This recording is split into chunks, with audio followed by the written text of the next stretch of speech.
अध्याय 4 दिव्य ज्ञान श्लोक 27।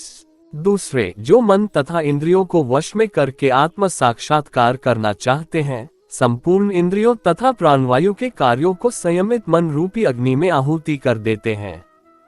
तात्पर्य, यहाँ पर पतंजलि द्वारा सूत्रबद्ध योग पद्धति का निर्देश है। पतंजलि कृत योग सूत्र में आत्मा को प्रत्यगात्मा तथा परागात्मा कहा गया है।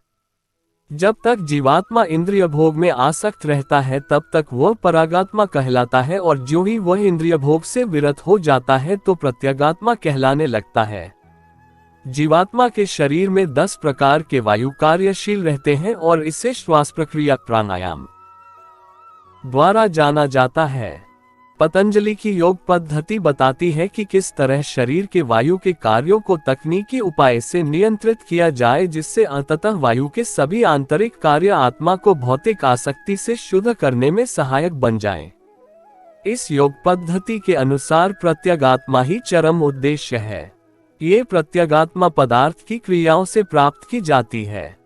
इंद्रिय विषयों से प्रतिक्रिया करती हैं, यथा कान सुनने के लिए, आंख देखने के लिए, नाक सूंघने के लिए, जीभ स्वाद के लिए तथा हाथ स्पर्श के लिए है, और ये सब इंद्रियां मिलकर आत्मा से बाहर के कार्यों में लगी रहती हैं। ये ही कार्य प्राणवायु के व्यापार क्रियाएं हैं। अपान वायु नीचे की ओर जाती है, व्यान वायु से संकोच तथा प्रसार होता है, समान वायु से संतुलन बना रहता है, और उदान वायु ऊपर की ओर जाती है, और जब मनुष्य प्रबुद्ध हो जाता है तो वह इन सभी वायुओं को आत्म साक्षात्कार की खोज में लगाता है। श्लोक 28। कठोर व्रत अंगीकार करके कुछ लोग अपनी संपत्ति का त्याग करके, कुछ कठिन तपस्या द्वारा, कुछ अष्टांग योग पद्धति के अभ्यास द्वारा अथवा दिव्य ज्ञान में उन्नति करने के लिए वेदों के अध्ययन द्वारा प्रबुद्ध बनते हैं। तात्पर्य, इन यज्ञों के कई वर्ग किए जा सकते हैं। बहुत से लोग विविध प्रकार के दान पुण्य द्वारा अपनी संपत्ति का यजन करते हैं। भारत में धनाढ्य व्यापारी या राजवंशी अनेक प्रकार की धर्मार्थ संस्थाएं खोल देते हैं, यथा धर्मशाला, अन्न क्षेत्र, अतिथिशाला, अनाथालय तथा विद्यापीठ। अन्य देशों में भी अनेक अस्पताल, बूढ़ों के लिए आश्रम तथा गरीबों को भोजन, शिक्षा तथा चिकित्सा की सुविधाएं प्रदान करने के दातव्य संस्थान हैं। ये सब दान कर्म द्रव्यमय यज्ञ हैं। अन्य लोग जीवन में उन्नति करने अथवा उच्च लोकों में जाने के लिए चांद्रायन तथा चातुर्मास्य जैसे विविध तप करते हैं। इन विधियों के अंतर्गत कतिपय कठोर नियमों के अधीन कठिन व्रत करने होते हैं। उदाहरणार्थ, चातुर्मास्य व्रत रखने वाला वर्ष के 4 मासों में जुलाई से अक्टूबर तक बाल नहीं कटाता, न ही कतिपय खाद्य वस्तुएं खाता है, और न दिन में 2 बार खाता है, न निवास स्थान छोड़कर कहीं जाता है। जीवन के सुखों का ऐसा परित्याग तपों में यज्ञ कहलाता है। कुछ लोग ऐसे भी हैं जो अनेक योग पद्धतियों का अनुसरण करते हैं, यथा पतंजलि पद्धति ब्रह्म में तदाकार होने के लिए, अथवा हठयोग या अष्टांग योग विशेष सिद्धियों के लिए। कुछ लोग समस्त तीर्थ स्थानों की यात्रा करते हैं। ये सारे अनुष्ठान योग यज्ञ कहलाते हैं, जो भौतिक जगत में किसी सिद्धि विशेष के लिए किए जाते हैं। कुछ लोग ऐसे हैं जो विभिन्न वैदिक साहित्य यथा उपनिषद तथा वेदांत सूत्र या सांख्य दर्शन के अध्ययन में अपना ध्यान लगाते हैं। इसे स्वाध्याय यज्ञ कहा जाता है। ये सारे योगी विभिन्न प्रकार के यज्ञों में लगे रहते हैं और उच्च जीवन की तलाश में रहते हैं। किंतु कृष्ण भावनामृत इनसे पृथक है, क्योंकि यह परमेश्वर की प्रत्यक्ष सेवा है। इसे उपर्युक्त किसी भी यज्ञ से प्राप्त नहीं किया जा सकता, अपितु भगवान तथा उनके प्रामाणिक भक्तों की कृपा से ही प्राप्त किया जा सकता है। फलत कृष्ण भावनामृत दिव्य है। श्लोक 29। अन्य लोग भी हैं जो समाधि में रहने के लिए श्वास को रोके रहते हैं, प्राणायाम। वे अपान में प्राण को और प्राण में अपान को रोकने का अभ्यास करते हैं, और अंत में प्राण अपान को रोककर समाधि में रहते हैं। अन्य योगी कम भोजन करके प्राण की प्राण में ही आहुति देते हैं। तात्पर्य, श्वास को रोकने की योग विधि प्राणायाम कहलाती है।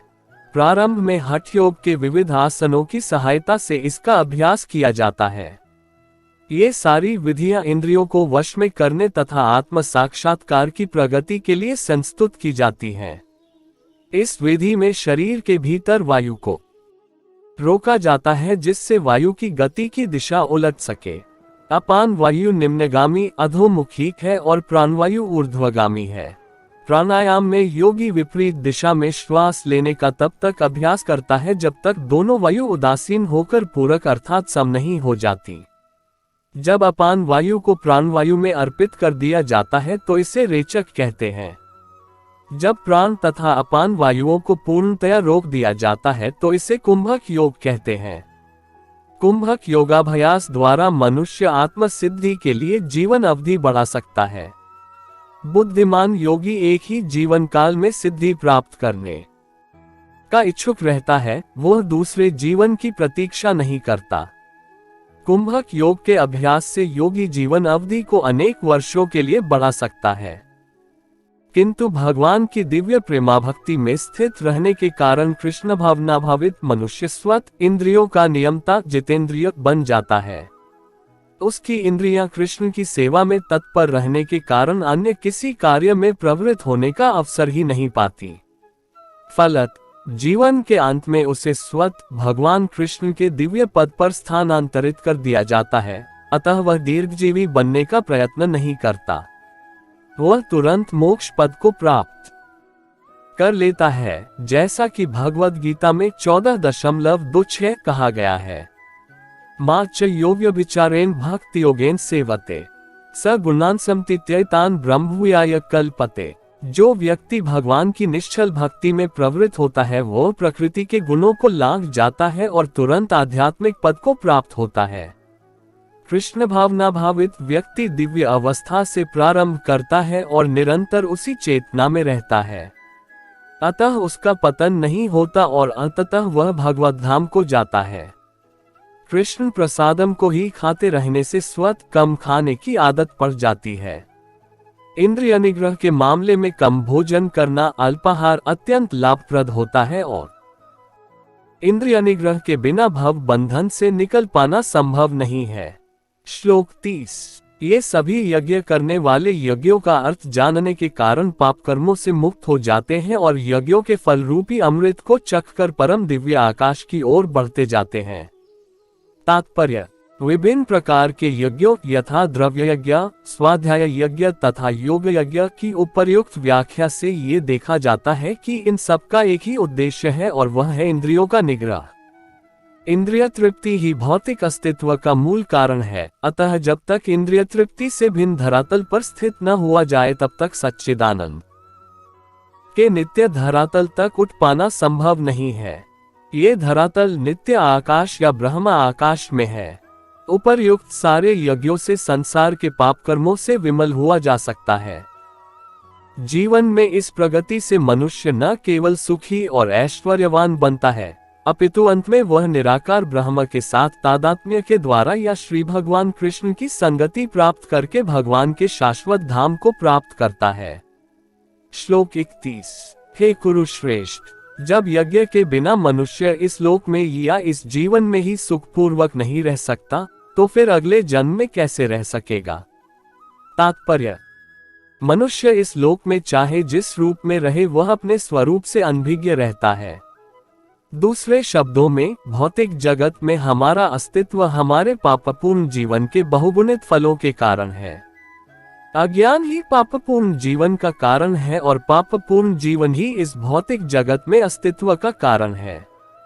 मनुष्य जीवन ही वह द्वार है जिससे होकर इस बंधन से बाहर निकला जा सकता है। अतः वेद हमें धर्म, अर्थ, काम तथा मोक्ष का मार्ग दिखलाकर बाहर निकलने का अवसर प्रदान करते हैं। धर्म या ऊपर संस्तुत अनेक प्रकार के यज्ञ हमारी आर्थिक समस्याओं को स्वतः हल कर देते हैं। जनसंख्या में वृद्धि होने पर भी यज्ञ संपन्न करने से हमें प्रचुर भोजन, प्रचुर दूध इत्यादि मिलता रहता है।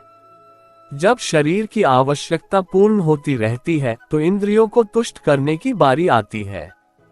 अतः वेदों में नियमित इंद्रिय तृप्ति के लिए पवित्र विवाह का विधान है। इस प्रकार मनुष्य भौतिक बंधन से क्रमशः छूटकर उच्च पद की ओर अग्रसर होता है और मुक्त जीवन की पूर्णता परमेश्वर का सानिध्य प्राप्त करने में है। ये पूर्णता यज्ञ संपन्न करके प्राप्त की जाती है, जैसा कि पहले बताया जा चुका है।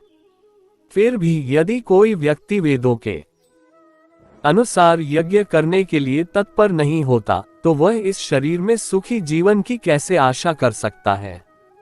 फिर दूसरे लोक में दूसरे शरीर से सुखी जीवन की आशा तो व्यर्थ ही है।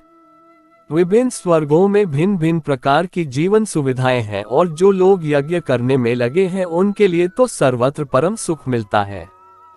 किंतु सर्वश्रेष्ठ सुख वह है जिसे मनुष्य कृष्ण भावनामृत के अभ्यास द्वारा वैकुंठ जाकर प्राप्त करता है। अतः कृष्ण भावना भावित जीवन ही इस भौतिक जगत की समस्त समस्याओं का एकमात्र हल है। श्लोक 32। ये विभिन्न प्रकार के यज्ञ वेद सम्मत हैं और ये सभी विभिन्न प्रकार के कर्मों से उत्पन्न हैं। इन्हें इस रूप में जानने पर तुम मुक्त हो जाओगे। तात्पर्य, जैसा कि पहले बताया जा चुका है, वेदों में कर्ताभेद के अनुसार विभिन्न प्रकार के यज्ञों का उल्लेख है। चूंकि लोग देहात्म बुद्धि में लीन हैं, अतः इन यज्ञों की व्यवस्था इस प्रकार की गई है कि मनुष्य उन्हें अपने शरीर, मन अथवा बुद्धि के अनुसार संपन्न कर सके। किंतु देह से मुक्त होने के लिए ही इन सब का विधान है। इसी की पुष्टि यहाँ पर भगवान ने अपने श्रीमुख से की है।